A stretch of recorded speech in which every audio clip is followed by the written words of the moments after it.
bisa perhatikan teman-teman dan bisa dibuka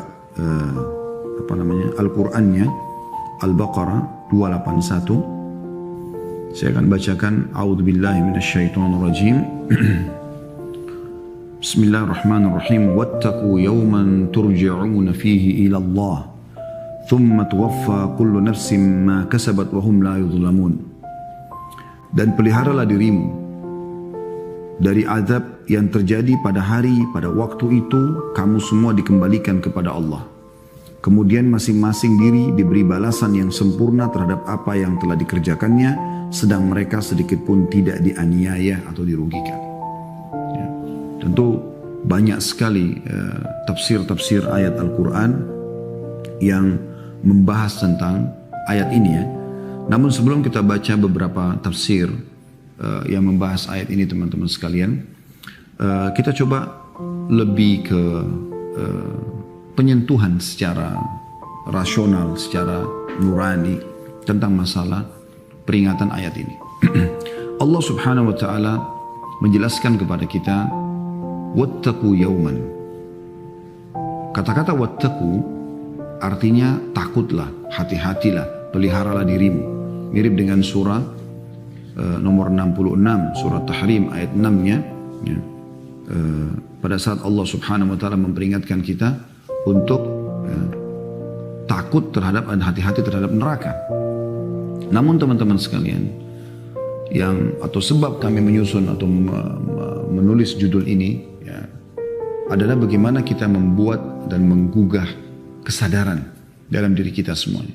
Karena masih banyak di antara kita, atau mungkin termasuk saya sendiri tentunya. Saya mulai dengan diri saya yang terus saja lalai terhadap kehidupan di mana kita akan kembali kepada Allah Subhanahu wa taala. Coba renungi teman-teman. Pola yang setiap hari berputar dalam kehidupan kita ini. Bangun pagi kayak tadi misalnya, kemudian kita mulai beraktivitas, sholat subuh, setelahnya mungkin zikir, ada duduk sampai syuruk, ada kemudian yang sarapan, kemudian mulai menyusun program-program hidupnya, yang kerja-kerja, yang bisnis, yang mau silaturahim keluarga, yang mau ketemu sama temannya, yang mau safar, sekian banyak program yang kita lakukan. Kemudian berjalanlah sampai duhur, sampai asar, kemudian maghrib, kemudian isya, kemudian sampai lagi kita istirahat malam hari. Rutinitas ini, teman-teman sekalian, pastikan tidak akan berjalan terus-menerus. Pasti dia akan mentok di mana tidak ada lagi waktu kita untuk menggunakan aktivitas tersebut. Dan itu bukan cuma terjadi pada kita, kepada para nabi-nabi manusia yang terbaik pun. Ada saatnya di mana diberhentikan oleh Allah Subhanahu wa taala semua aktivitas mereka itu. Dengan datangnya ajal. Siapa yang memungkiri kematian akan datang teman-teman sekalian. Dia sangat misterius. Dia bisa datang kepada siapa saja. Jangan pernah tertipu dengan wajah kita yang tampan, yang cantik misalnya, atau kulit kita yang masih kencang atau mulus. Jangan pernah tertipu dengan rambut kita yang masih hitam, jenggot kita yang masih hitam. Jangan pernah tertipu dengan masih banyaknya, kita masih sehat dan banyaknya orang sehat di sekitar kita. Jangan pernah tertipu teman-teman sekalian dengan semua angan-angan duniawi. Ingin punya rumah yang lebih besar, ingin punya kendaraan yang lebih bagus, ingin punya perusahaan, cabang perusahaan lebih banyak. Ini boleh saja kita programkan, tapi jangan tertipu dengan itu. Jangan sampai itu membuat kita lalai. Berapa banyak orang yang meeting untuk bisnis akhirnya melewatkan waktu sholatnya. Hayya 'alas shalah, hayya 'alal falah, ayo sholat, ayo menuju kepada kemenangan. Allah Subhanahu wa taala memanggil kita melalui lisan para muadzin. Mau orang Arab, mau orang Melayu, mau orang bule, mau orang hitam di Afrika, sama kata-kata muadzinnya. Hayya 'alas shalah, hayya 'alal falah, ayo mengerjakan sholat, ayo menuju kepada kemenangan. Kemenangan dunia akhirat. Tapi karena dia, oh ini meeting nih, 1 miliar, 2 miliar. Nanggung nih, sebentar lagi misalnya ngobrol ya. Apalah lagi melamar, lagi ini, lagi itu, semuanya ditinggalkan, semuanya dikerjakan dan meninggalkan urusan akhiratnya. Padahal sebenarnya yang dia butuhkan adalah urusan akhiratnya, bukan urusan dunia. Dunia ini teman-teman hanya kita tunggangi murni bagi setiap orang mukmin dan mukminah untuk menuju kepada akhirat. Gak ada tujuan lain. Jadi makan kita, minum kita, tidur kita, bergaul, bekerja, semua ini harus untuk akhirat. Kita hanya tunggangi saja. Sehingga makan kita, minum kita diniatkan karena memberikan hak badan yang Allah subhanahu wa ta'ala datangkan rasa lapar supaya kita berikan hak badan makan. Haus pun adalah supaya kita memberikan hak minum, ya, cairan air untuk tubuh kita. Capek ngantuk untuk memberikan hak istirahat tubuh kita. Kemudian juga bekerja supaya kita bisa membiayai hidup kita. Dan ini semua digunakan untuk ibadah kepada Allah subhanahu wa ta'ala. Kembali kepada surah Az-Zariyat. Tujuan utama diciptakannya manusia dan jin. A'udzu billahi minasyaitonir rajim. Wa ma khalaqtul jinna wal insa illa liya'budun. Kami tidak ciptakan jin dan manusia kecuali untuk menyembah. Ya. Jadi memang untuk patuh kepada Allah Azza wa Jalla. Tidak ada tujuan lain. Ini harus visi misi ini harus menjadi kendaraan utama kita. Tidak boleh yang lain. Sehingga kita sadar kita akan menuju ke sana. Semua orang teman-teman yang menjadikan akhirat sebagai targetnya, maka dunia ini akan kecil bagi dia. Kita akan dengarkan nanti banyak sekali riwayat-riwayat yang kita sampaikan tentang hinanya dunia, bagaimana kematian pasti akan datang. Kita sulit sekali untuk menghindar dari semua itu teman-teman sekalian. Ya. Makanya Syekh Utsaimin memiliki kata yang sangat bijak tentang dunia ini. Beliau mengatakan harusnya setiap mukmin ya, di dunia ini seperti orang yang masuk, semoga Allah melihatkan kita ke WC. Dia selesaikan hajatnya kemudian dia pergi. Ya. Dalam sebuah hadis yang sahih di mana baginda Nabi SAW mengatakan perumpamaan aku dengan dunia seperti seorang musafir yang kebetulan lewat, kebetulan dia lewat, capek, dia lewat di dekat sebuah pohon, kemudian dia istirahat, lalu kemudian dia pergi. Hanya seperti itu, sebentar sekali. Nanti teman-teman pada saat malaikat mau datang dan mencabut ruh kita, kita baru, ternyata cuma sebentar ya. Bahkan orang di akhirat Allah tanya, kam labithtum fil ardi adada sinin, berapa lama kalian hidup di muka bumi? Apa kata mereka? Labithna yawman aw ba'da yawm, kami hanya hidup seperti sehari atau beberapa hari saja. Bukankah teman-teman kita pada saat ketemu sama teman kita SD, saya berapa kali ketemu di umur saya yang 46 tahun ini, saya kadang-kadang ketemu dengan beberapa teman yang dulu sama-sama SD ya, sama-sama dulu ya, sekolah ya, lembaga yang lain, misalnya juga pada saat kami di Madinah dulu, saya masih SMA, S1, kita ketemu kasus, tidak usah bicara SD teman-teman sekalian, tidak usah bicara masalah S1 itu tahun 98 kami tamat di Madinah, ya masih sekitar mungkin 20 tahun sekian yang lalu. SD saja ketemu sama teman-teman SD kadang-kadang, oh ingat dulu di kelas begini, oh ingat dulu si fulan, kita kayak masih ingat seperti baru kemarin itu. Seperti itu.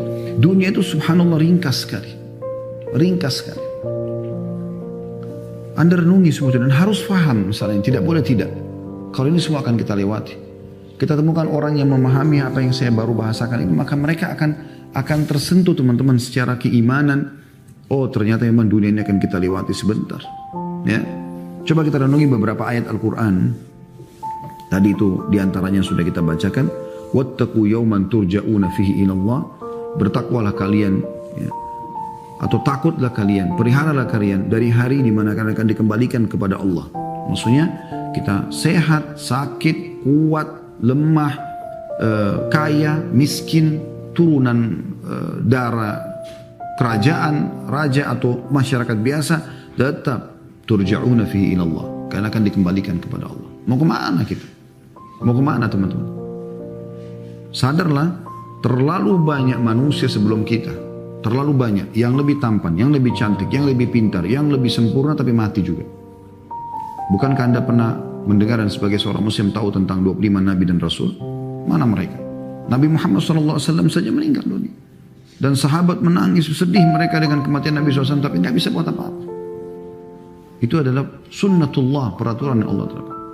Berapa banyak orang sebelum kita yang jahat juga mati. Fir'aun, Haman, Qarun, ya, Namrud, dan di bersama Nabi SAW Abu Lahab, Abu Jahal, Umayyah bin Khalaf, Syaibah, Walid, dan banyak yang lainnya. Dan jelas sunnatullah tidak akan berubah. Walan tajida li sunnatillahi tabdila, kalian tidak akan temukan perubahan dalam sistem yang sudah Allah buat. Yang menjadi orang baik, mengikuti jalan Allah dan Rasulnya, pasti akan selamat. Mirip dengan Anda yang ngikutin di perusahaan teman-teman Anda yang lebih dulu bekerja di sana dan ternyata mereka adalah orang-orang yang baik, ya, orang-orang yang berprestasi, maka Anda akan sama dengan mereka. Anda ikut dengan teman-teman Anda yang suka lalai, malas masuk kerja, ya, suka ugal-ugalan, suka mencuri, menipu, Anda akan dipecat sebagaimana mereka juga kena hukuman. Begitu juga di dunia, Anda ikutin orang-orang yang fasik, ahli maksiat dan orang-orang yang kafir, Anda akan sama dengan mereka. Dan Nabi SAW meringkaskan dalam sebuah sabda beliau yang luar biasa. Ini termasuk jawami'il kalim. Adalah kalimat yang ringkas tapi memiliki makna yang dalam gitu. Ya, kata Nabi SAW, Al-maru ala dini khalili. Seseorang sesuai dengan agama, keadaan, keimanan orang di sekitarnya. Teman, sahabat dekatnya, lingkungannya. Falyandur ahadukum ila man yukhalil. Maka kalian harus pilih dan jeli sekali melihat orang yang berada di sekitarnya. Hati-hati, jangan sampai salah ini. Ya. Kita akan kembali semua kepada Allah Subhanahu Wa Taala. Kemudian dikatakan thumma tuwaffa kullu nafsin ma kasabat wa hum la yudhlamun. Dan akan diperlihatkan semuanya, apapun yang kita lakukan baik atau buruk, bahkan gerakan-gerakan saja akan Anda lihat semuanya. Ya.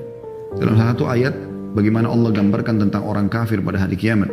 Ya. Mereka mengatakan apa? A'udzubillahi minasyaitonir rajim. Ma li hadzal kitab la yughadiru shaghiratan wala kabiratan illa ahsaha. Buku apa yang kami terima di buku amal? Tidak membedakan mana yang kecil, mana yang besar. Apa maksudnya yang kecil, teman-teman sekalian? Bisa masuk dalam maknanya adalah kedipan mata pertama, tangisan pertama, gerakan tangan pertama, semuanya waktu kita masih bayi keluar dari rahim ibu sampai gerakan terakhir semua tercatat. Apalagi amal baik, amal buruk, ini gerakan-gerakan yang sudah lazim dalam tubuh kita tetap tercatat. Semuanya akan terlihat. Makanya sangat bodoh orang kalau menganggap Allah Subhanahu wa taala tidak mengawasi dia, Allah tidak melihat dia. Umar bin Khattab mengingatkan masalah itu. Ingatlah, sebelum mata kamu menuju ke satu tempat yang haram, ketahuilah Allah lebih dulu melihatmu. Ini secara keimanan memang, gitu kan. Dalam tafsirnya, contoh misalnya tafsir Al-Mukhtasar ya, ini dikeluarkan dari Markas Tafsir Riyadh, ya, di bawah pengawasan Dr. Saleh bin Abdullah bin Humaid, Imam Masjidil Haram tentunya. Beliau mengatakan, dan takutlah, saya langsung terjemahkan, dan takutlah kalian dari hari kiamat, hari kebangkitan. Hari kalian dikembalikan kepada Allah untuk perhitungan. Semua akan ditanya oleh Allah Subhanahu wa taala. Semuanya, yang mata kita lihat, yang telinga kita dengar, yang lisan kita ucapkan, yang dimakan, dimasukkan ke mulut kita, ditelan oleh tenggorokan kita masuk ke perut, yang tangan kita menjamah, kaki kita melangkah, kemaluan kita menyentuh, semuanya. Dia, Allah, akan membalas setiap kebaikan atau keburukan setiap orang tanpa mengurangi pahala dan tanpa menambah siksaan dari yang semestinya.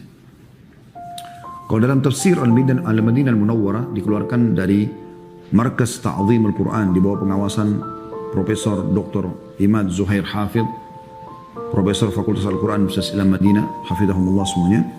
Beliau mengatakan, wattaqu yawman, potongan ayat, ya, dan pelihara dirimu dari suatu hari, yakni hari kiamat, hari kebangkitan. Ini nggak bisa kita luput darinya. Ya, Anda selalu dalam Al-Fatihah membaca Maliki Yaumiddin. Dalam sholat wajib minimal 17 kali kita ulangi ayat ini. Bagaimana dengan sholat-sholat sunnah? Selalu Allah ingatkan, Raja pemilik hari kebangkitan. Dan juga salah satu rukun iman kita, iman yang kelima, iman kepada hari kiamat, qiyam, hari dibangkitkan. Kemudian kata beliau, lanjutannya wattaqu yauman tadi, hari kiamat, turja'una fihi ilallah. Pada waktu kamu semua dikembalikan kepada Allah, yakni hari kematian kalian. Hati-hati, sebelum ke hari kiamat, prosesnya pintu, namanya kematian kalian akan masuk di pintu itu. Dan beliau menukil dari Ibnu Abbas radhiyallahu anhuma yang berkata, ayat Al-Quran turun ini, ayat ini adalah ayat yang terakhir turun kepada Nabi SAW. Dan antara turunnya ayat ini dan kematian Nabi SAW adalah 31 hari. Artinya ayat terakhir yang Allah ingatkan ya Nabi SAW dan umat Islam ini adalah ayat ini. Wattaqu yawman turja'una fihi ilallah. Hati-hati kalian dengan hari di mana kalian akan kembali kepada Allah. Dan Rasulullah SAW bersabda, dahulu ada pedagang yang memberi utang kepada orang-orang. Dan apabila ia mendapati seseorang yang kesulitan untuk membayarnya, maka ia mengatakan kepada pembantunya, maafkanlah dia. Semoga Allah memaafkan kita. Maka Allah memaafkannya. Ini masih dinukil dalam tafsir tersebut ya. Tapi ada tambahan informasi di sini bahwasanya ayat ini ayat terakhir turun kepada baginda Nabi SAW untuk memberikan peringatan dan yang memerintahkan untuk diletakkan di situ ya, di antara ayat 280 dan 282 ya, setelah menjelaskan masalah riba ya, masalah sedekah, Allah SWT mengingatkan masalah ini. Kemudian juga dalam tafsir Zubdatut Tafsir, ini salah satu buku min Fathil Qadir, ya, ini menjelaskan tentang tafsir Fathil Qadir. Dr. Muhammad Sulaiman Al-Ashkar beliau mengajar juga di Masjid Madinah atau di Masjid Madinah, maaf. Ya. Beliau mengatakan, Al-Qasim bin Abi Ayyub berkata, suatu ketika aku mendengar Sa'id bin Jubair mengulang-ulang bacaan ini dalam suratnya sebanyak 20 kali. Artinya, para salafus saleh dulu, begitu lewat Al-Baqarah, pas baca Al-Baqarah 281, mereka mengulangi sambil merenungi. Wattaqu yawman turja'una fihi ilallah. Terus, hati-hatilah dengan hari di mana kalian akan dikembalikan kepada Allah, karena mereka faham akan ditanyakan semuanya. Nikmat, ya, ketaatan-ketaatan, kemudian pelanggaran-pelanggaran, Allah akan minta semuanya. Allah akan tanya dan Allah akan perlihatkan semuanya. Lalu beliau mengatakan, ayat yang paling agung untuk menasihati para pemakan riba dan para pemilik harta yang mereka telah disibukkan oleh harta mereka, prestasi dunia, sehingga lupa akan ketaatan kepada Allah, berikut ini adalah ayat yang Allah tutup dengannya ayat-ayat riba dan merupakan akhir ayat yang diturunkan oleh Allah SWT di antara wahyunya kepada Nabi Muhammad SAW, yaitu wattaqu yawman turja'una fihi ilallah thumma tuwaffa kullu nafsin ma kasabat wa hum la yudhlamun. Hati-hatilah kalian, pelihara diri kalian dari hari di mana kalian akan dikembalikan kepada Allah, kemudian Allah akan memberikan balasan, yang baik akan dapat pahala sempurna, yang buruk akan kena hukuman, gitu, ya, dan tidak ada yang dizalimi. Lalu kata beliau, sekecil apapun perbuatan seseorang akan dituliskan baginya balasan pahala. Hal itu berdasarkan makna umum dari firman Allah Subhanahu wa taala ayat ini, wattaqu yawman turja'una fihi ila Allah, dan sampai akhir ayat.